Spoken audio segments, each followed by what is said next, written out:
Eu quero ler com os irmãos somente um versículo que está no Salmo 94, versículo 9. Salmo 94, versículo 9. O tema da nossa mensagem é o Deus que ouve e vê. Esse é o tema da nossa mensagem. Que bom nós termos um Deus que nos ouve, um Deus que nos vê, um Deus que nos responde. E aqui esse versículo 94, versículo 9, diz assim: será que quem fez o ouvido não ouve? Será que quem formou o olho não vê? Senhor nosso Deus, nós louvamos ao Senhor.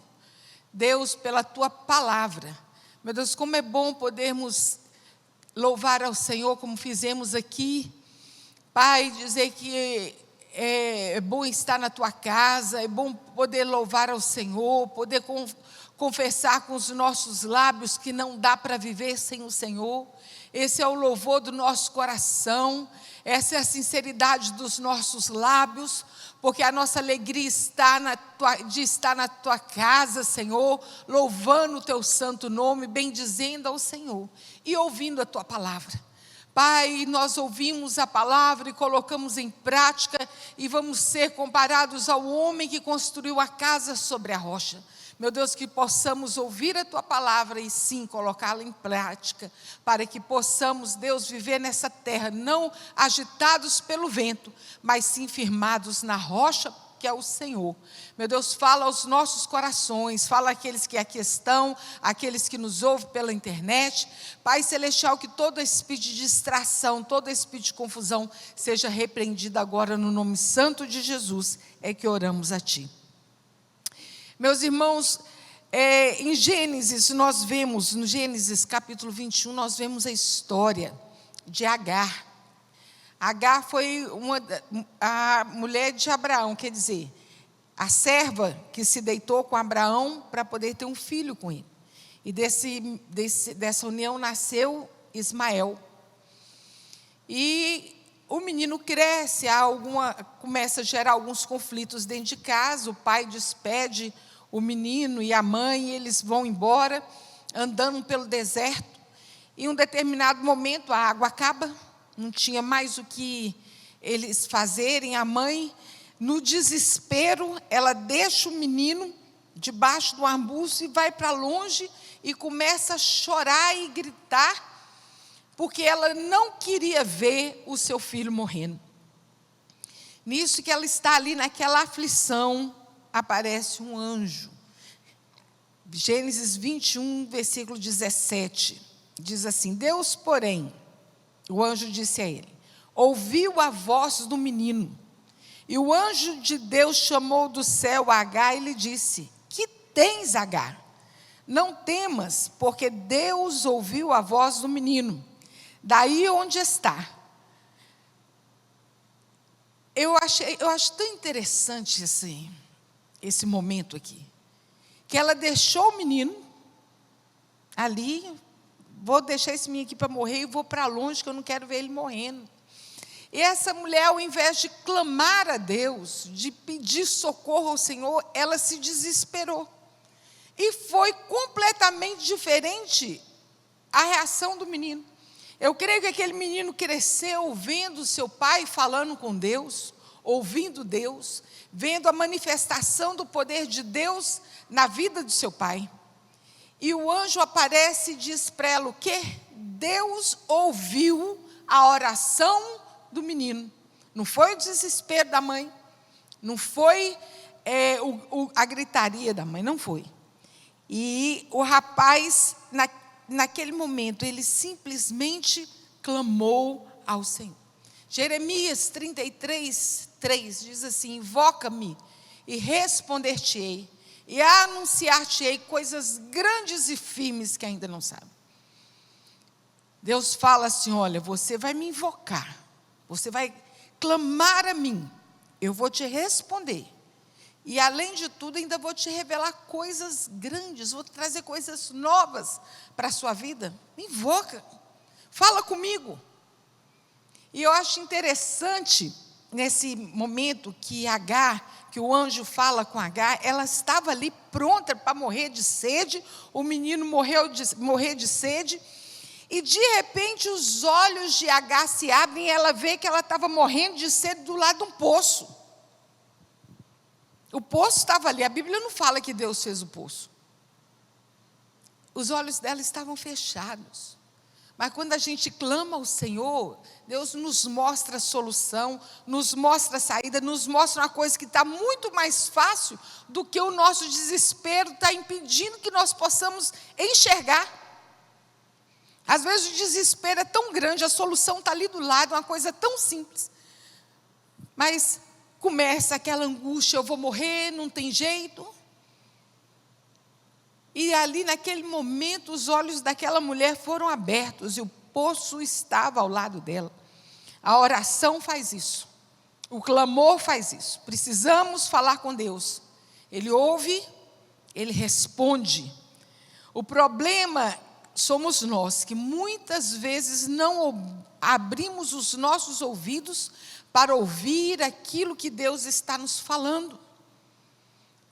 Em Apocalipse 2:1 diz assim: aquele que tem ouvidos para ouvir, ouça o que o Espírito diz à igreja.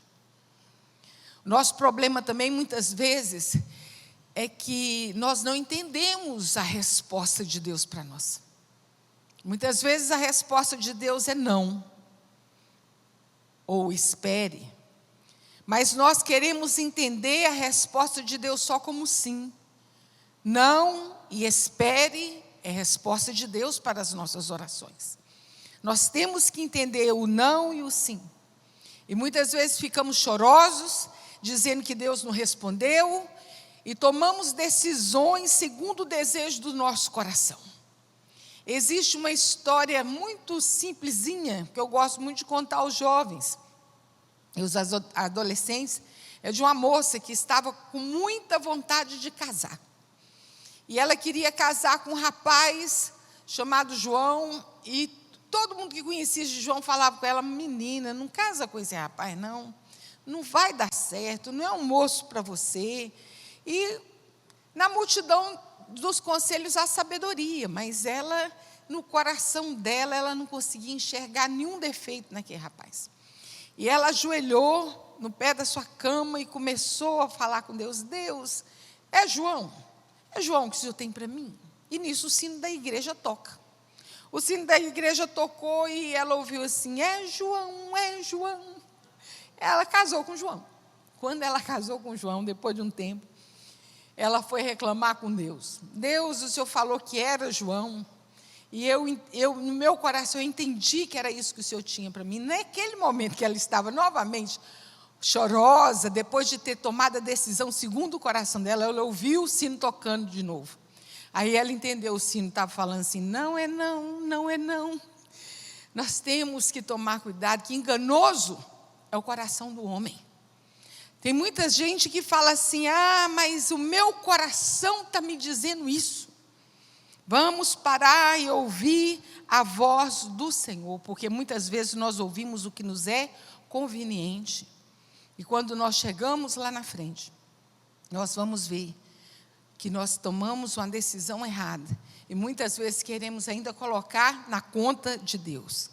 Em Isaías 59, versículo 1 diz assim: eis que a mão do Senhor não está encolhida para que não possa salvar, e nem surdo o seu ouvido para que não possa ouvir. O Senhor ouve. O versículo aqui nos diz: será que quem fez o ouvido não ouve? Quem fez o ouvido foi Deus. Será que quem formou o olho não vê? Um homem, ele foi ao médico e comentou com a esposa dele, e falou assim: eu acho que a minha esposa está perdendo a audição. Ela está ficando surda. Ele falou: por quê? Porque eu tenho falado com ela não tem me escutado. E aí o médico pediu que ele fizesse um teste com a esposa. E assim ele foi para casa e chegou da porta, ele gritou: querida, o jantar está pronto? Ele não ouviu nada. Ele foi andando, entrando para dentro de casa: querida, o jantar está pronto? Nada. Mais uma vez, quando ele chegou bem perto dela, falou: querido, o jantar está pronto. Ela falou: pela terceira vez, sim. Na realidade, quem não estava escutando era aquele homem. E de maneira semelhante acontece com muitos que acham que Deus não está ouvindo, quando na realidade o problema é da pessoa que não está parando para ouvir, não está abrindo os seus ouvidos para ouvir a resposta que Deus tem dado. Deus ouve, Deus responde. Um coração quebrantado e contrito, Deus não despreza. E o que formou os olhos, será que não enxerga? Mas a pergunta certa seria: o que Deus não está vendo? O que será que Deus não está vendo? Um astrônomo, ele estava ajustando suas lentes potentes para ele poder contemplar, observar o pôr do sol.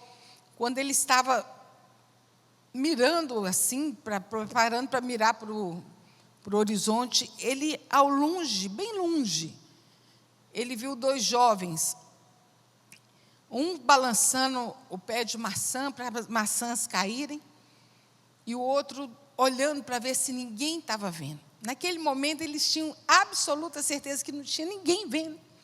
E aquele homem muito longe, ele conseguia enxergar, ele conseguia ver aqueles rapazes ali. E eu fico imaginando Deus olhando para nós aqui na terra. Deus, ele vê todos os lugares ao mesmo tempo. Às vezes o nosso entendimento ele é muito curto para poder entender o que quer dizer isso. Quando a Bíblia nos fala que Ele é onipotente, Ele é onipresente, Ele é onisciente, Ele vê, Ele ouve, Ele enxerga, Ele entende, Ele sabe todas as coisas públicas e privadas, porque Ele é onipresente. Ele nos conhece dentro do nosso quarto. Ele, como a pastora Georgia pregou aqui semana passada, Ele nos vê no meio de uma multidão. Muito lindo. Quantas vezes Deus parou a multidão por causa de um? Eu gosto de pensar que nós somos alvo do favor de Deus, da bênção de Deus.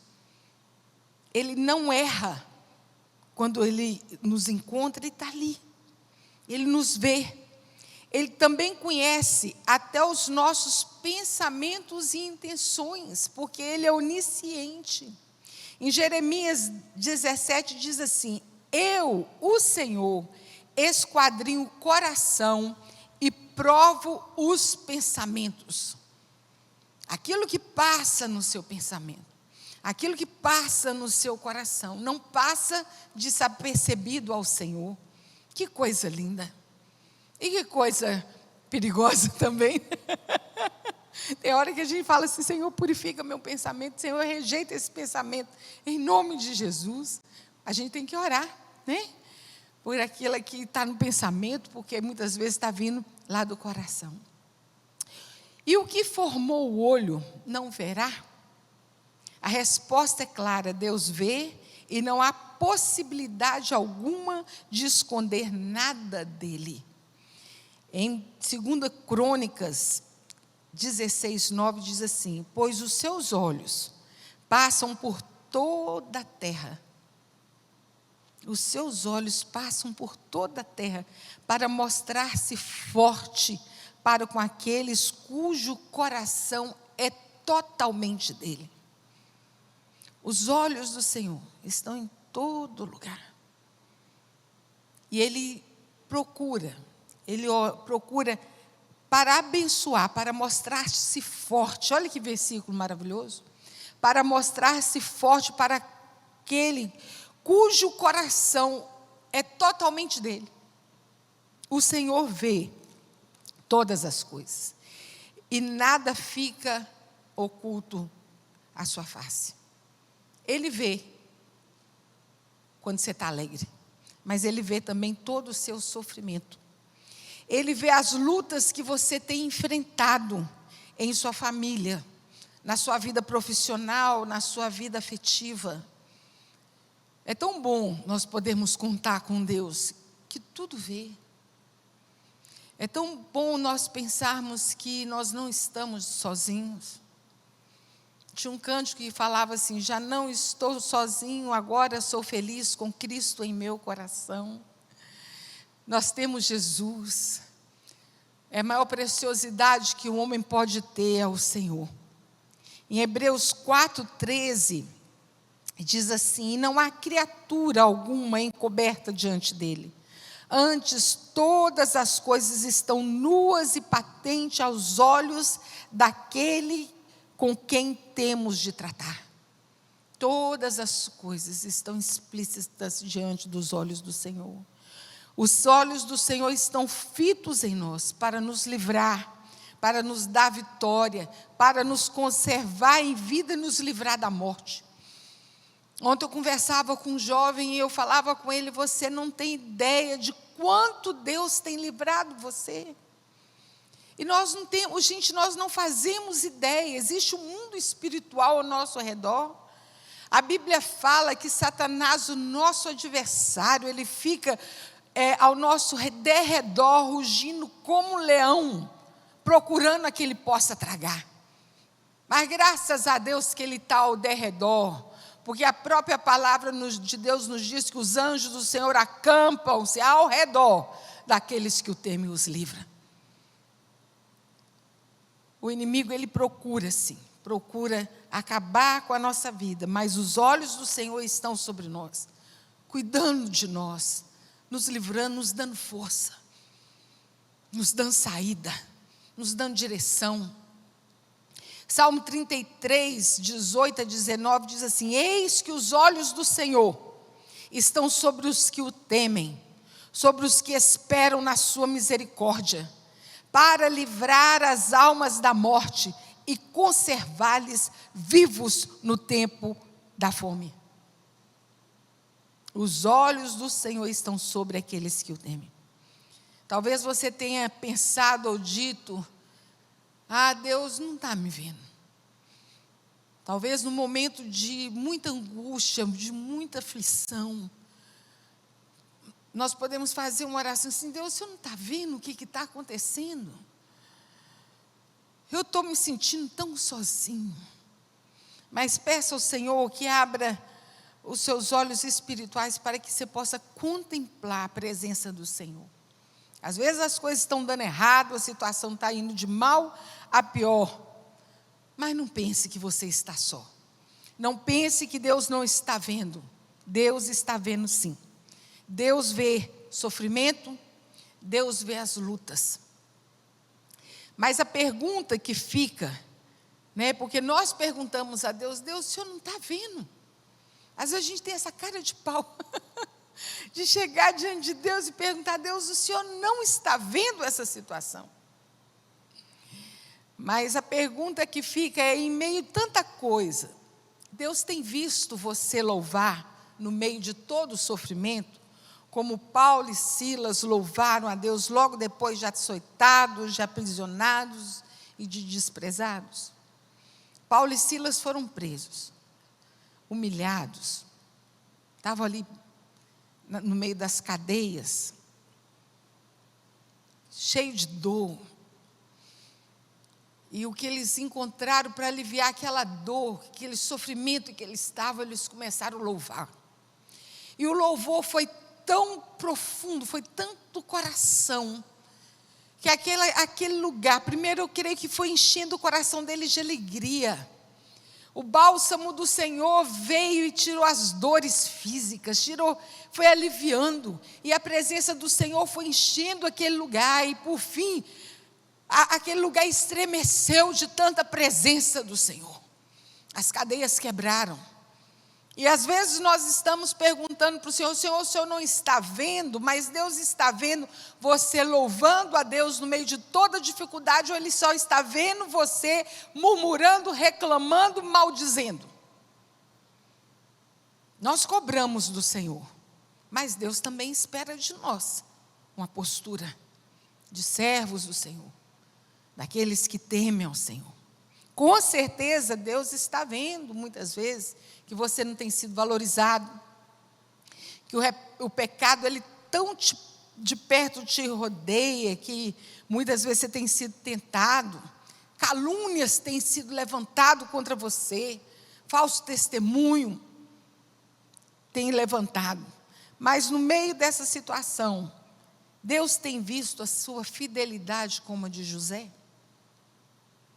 José foi um rapaz que o tempo inteiro ele foi injustiçado.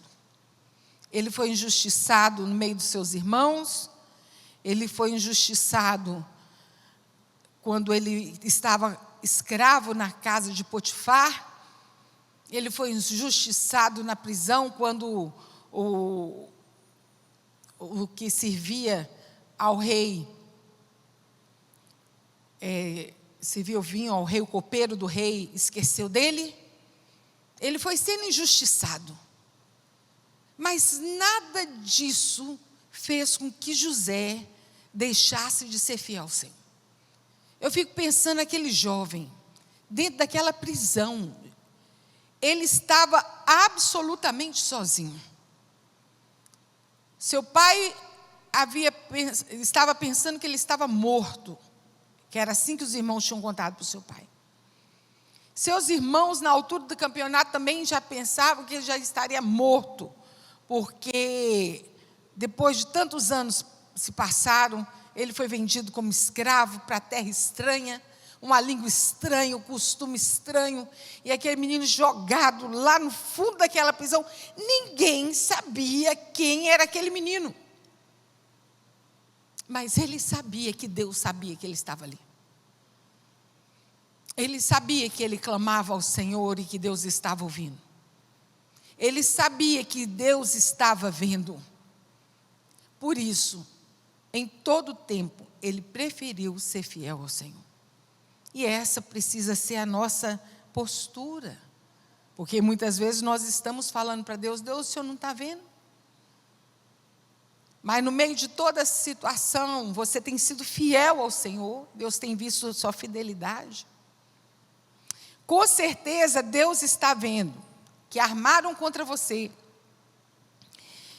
que tentam até atrapalhar a sua comunhão com Deus.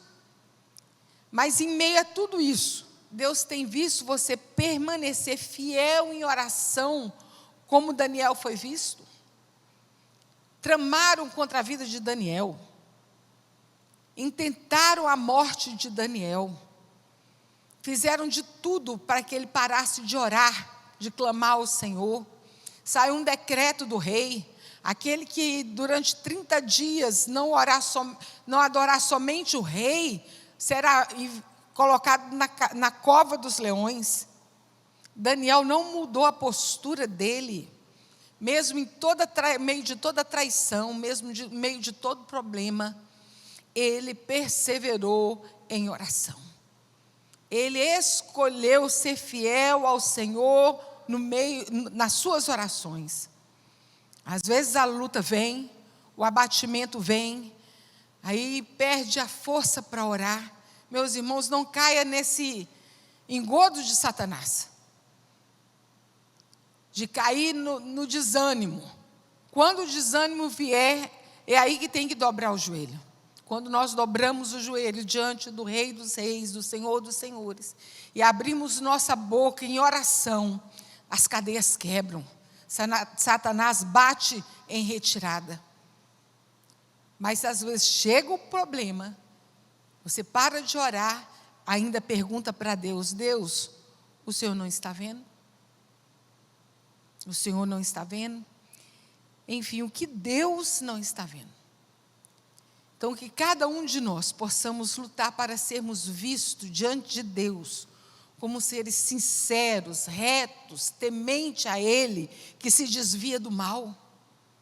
Porque Ele vê, porque Ele ouve o que nós falamos em secreto, Ele vê. Jó, no meio de toda aquela aflição, eu acho muito interessante que essa declaração de Jó, ele faz no capítulo 19, era quase no meio da história, que são 42 capítulos do livro de Jó. até o capítulo 19 vai descrevendo o sofrimento daquele homem, a humilhação que ele estava passando, a rejeição. E por fim, no meio de tudo aquilo, Jó fala assim: eu sei que o meu Redentor vive e que por fim se levantará sobre a terra. Eu sei que o meu Redentor, ele se levantará para julgar minha causa. Eu sei que o meu Redentor, ele está vendo que nada passa desapercebido aos olhos do Senhor. E aí eu volto no versículo: será que quem fez o ouvido não ouve? Será que quem formou o olho não vê? Deus ouve e responde. Deus vê e Deus livra. Que nós possamos crer nisso. Que nós possamos viver mais na fidelidade do Senhor, no louvor, no desviar do mal, de estar fiel ao Senhor, mesmo no meio de toda e qualquer situação. Deus vê, Deus ouve, Deus nos livra, Deus nos ajuda. Ah, se não for o Senhor que estivesse ao nosso lado. Está lá no Salmo 124. Os nossos inimigos já teriam nos engolido, vivos há muito tempo. Aí no finalzinho do Salmo 124 fala assim: a minha alma escapou como um pássaro do laço do passarinheiro. O laço quebrou e nós escapamos vivos. O nosso socorro vem do nome do Senhor. Esse é o nosso socorro. Então clame a Ele, porque Ele está ouvindo, Ele está vendo a sua vida, o seu coração, a sua família, o seu trabalho, a sua necessidade. Deus é Deus de misericórdia. Pai, nós louvamos o Teu nome, nós bendizemos ao Senhor por Teu favor, nós bendizemos ao Senhor, Deus, porque, Deus, nós temos um Deus tão especial, o Deus único, que ouve realmente e que nos responde e que vê todas as coisas. Pai Celestial, eu quero pedir ao Senhor, eu sei que o Senhor contempla esses irmãos que agora oram juntamente comigo. O Senhor sabe, o Senhor conhece a necessidade, o Senhor conhece a angústia, a aflição. Meu Deus, o que cada um necessita. Meu Deus, Senhor, que a Tua graça possa alcançar a cada um dos Teus filhos. Meu Pai Celestial, que eles possam despertar na oração, despertar na fidelidade, no louvor ao Senhor, sabendo, Senhor, que cada um é mais do que vencedor por meio daquele que tem nos amado. Deus, nós oramos agradecidos por Tua palavra em nome de Jesus. Amém. Deus abençoe os irmãos.